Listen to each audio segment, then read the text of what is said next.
인도네시아 국영기업 부장관과 투자조정청장이 24일 서울을 황급히 방문했습니다. 그 이유는 지역과 현대차 인도네시아 배터리 공장 설립 문제를 단판 짓기 위한 것이었습니다. 24일 인도네시아 발리라와 달리 야투자청장은 서울로 출국하기 전에 한국에 가서 전기차 배터리 문제를 해결할 것이라고 밝혔습니다. 인도네시아 정부는 자카르타 외곽 부카시에 현대차 완성차 공장을 유치한 데 이어 LG와 배터리 공장을 유치하는 데 공을 들여왔습니다. 현대차가 인도네시아 공장에서 전기차를 생산하게 될 경우에 진학 배터리를 탑재하게 될 것이라며 배터리 공장 유치를 강력하게 요청했습니다.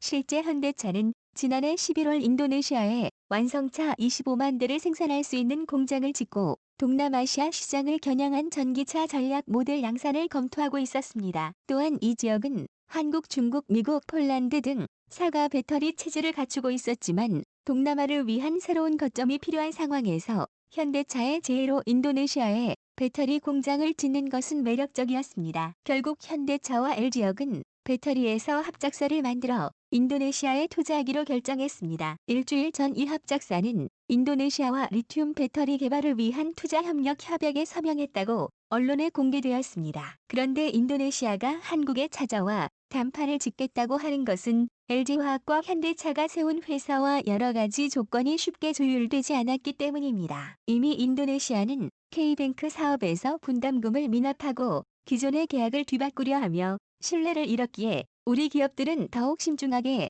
유리한 조건을 내세우는 것으로 추정되고 있습니다. 한국 기업들이 투자 유치에 신중해지자 다급해진 인도네시아는 한국으로 찾아와 단판을 짓겠다고 하고 있는 것입니다. 파월이 투자청장은 이번 사업은 세계적 투자가 될 것이다. 배터리 공장은 바탕에 100헥타르 부지에 지을 것이라며 그동안 인도네시아가 니켈 원광을 수출했지만 리튬 배터리 공장이 생기면 부가가치를 얻을 수 있을 것이라고 말했습니다. 또한 에릭 장관도 16일 광산업에서 배터리 생산 등 하루 사업으로 확장해 부가가치를 창출하도록 노력하고 있다며 한국을 방문해 직접 미팅을 가질 것이라고 말했습니다. 이렇게 인도네시아는 배터리에 사용되는 니켈과 코발트 망간 생산국으로서 2030년에 전기차 산업 허브가 되는 것을 꿈꾸고 있습니다. 그런데 그 꿈을 이루기 위해서는 한국의 투자가 절실하게 필요했던 것입니다. 이제 현대차와 지역은 인도네시아와 유리한 조건으로 협약을 맺어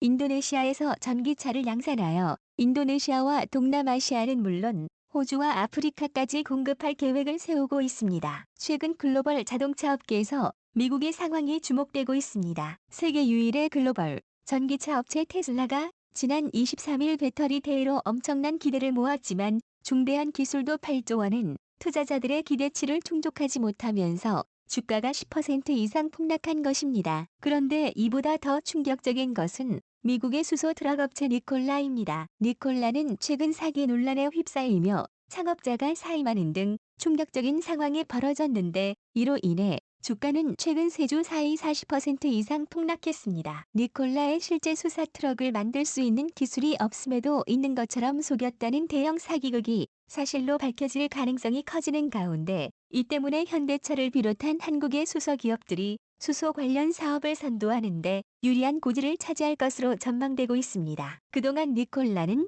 2차례나 현대차에게 러브콜을 보냈는데 이는 자신들이 원천 기술을 보유하지 못했기 때문으로 분석되고 있습니다. 이에 따라 현대차의 기술력은 다시금 부각되고 있으며 반면 니콜에 투자했던 한화그룹은 큰 타격을 피하기 힘들 것으로 보이고 있습니다. 현대차는 2000년 최초로 수소전기차 모델을 개발하고 2005년 연료전지 시스템 국산화에 성공한 데 이어 2013년에는 세계 최초 수소전기차 양산 모델을 출시했습니다. 업계에서는 전기차 이후 버전으로 알려진 수소차를 너무 일찍 개발한 것이 아니냐고 현대차의 너무 빠른 행보를 우려했습니다. 하지만 최근 수소차는 전기차 함께 공전하는 차량으로 재조명받고 있습니다. 무게가 많이 나갈수록 더 큰 동력이 필요한데 전기차의 리튬이온 배터리에 비해 수소차는 연료전지가 적은 무게로 큰 힘을 낼 수 있어서입니다. 이제 와서 전문가들은 니콜라처럼 하루아침에 수소차를 개발하는 것은 사실 불가능했다며 20년 전부터 수소차를 개발해온 현대차의 뚝심이 재평가돼야 한다고 말하고 있습니다. 그런 현대차와 제휴를 하자며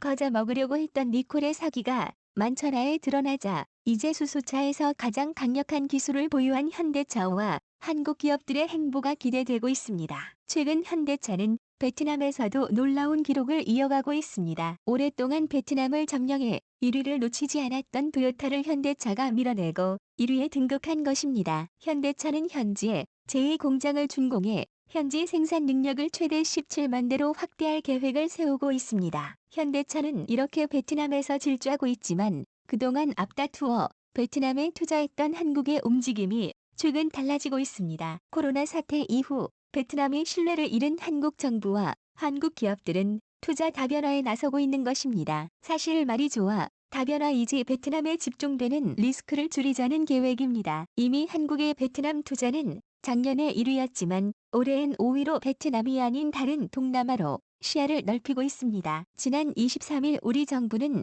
오는 11일 예정된 아세안 정상회의를 계기로 아세안 해양 5국 협력 지부장을 제안하기로 했습니다. 여기에는 인도네시아, 싱가포르, 말레이시아, 필리핀, 브루나이가 들어가 있습니다. 이미 김건우 외교부 차관보가 오는 24일부터 29일까지 싱가포르와 인도네시아를 연속 방문하는 것도 해양 5개국 협의체 구성을 위한 사전 작업의 성격이 강한 것으로 알려졌습니다. 해양 5개국 중에서도 인구 1억 명의 인도네시아와 강소국 싱가포르는 그 중에서도 핵심 파트너가 될 것으로 전망되고 있습니다. 이렇게 해서 우리 정부는 아세안 10개국을 메콩 5개국 베트남, 태국, 미얀마, 캄보디아, 라오스와 해양 5개국으로 나눠 빠짐없이 공략할 전략을 세우고 있습니다. 우리 정부는 이것을 신신남방 정책 비전의 핵심으로 삼고 그동안 신남방 정책의 약점이었던 베트남 의존도를 낮추려고 하고 있습니다. 그동안 한 아세안 교육 규모에서 베트남이 차지하는 비중은 무려 40%에 달했습니다. 베트남의 GDP 30%를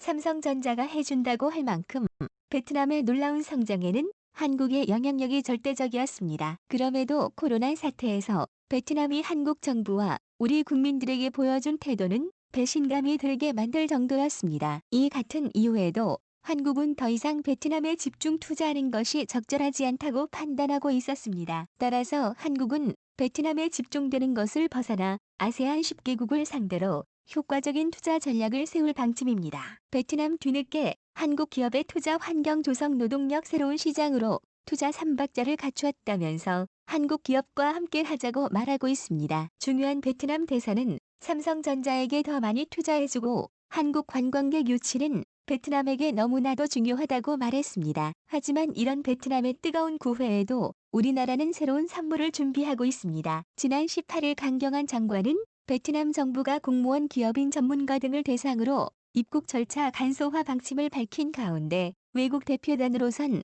사실상 처음으로 시설 경비가 면제되었습니다. 또한 외교관 후문도로는 일본 외무성도 캄보디아 등 메콩 지역 국가를 방문한 터에 베트남까지 방문하려고 했으나 베트남 정부가 난색을 표해 한국이 가장 먼저 방문단이 됐다는 얘기까지도 나왔습니다. 그만큼 베트남은 지금 한국이 아쉬운 상황이 되고 있다는 것입니다. 환경부 장관은 베트남 외교장관 회담 직후 유의미한 논의가 있었다며 아세안 대화 이후 신남방 정책의 업그레이드 버전이 곧 발표될 것이라고 했습니다. 신남방 정책의 업그레이드 버전은 아시다시피 우리나라가 과거와 같이 베트남에 얽매이지 않고 아시아 10개국으로 시장을 넓혀가는 것입니다. 강경한 장관은 겉으로는 베트남에 계신 남방 정책의 핵심 국가라고 치켜세웠지만 이제는 아세안과 다자주의적 모델을 추구해 나갈 것이라고 천명했습니다. 최근 국제사회는 코로나 사태를 기점으로 더 갈등이 심해지고 자국의 이익을 추구하려는 성향이 강해지고 있습니다. 이런 상황 속에서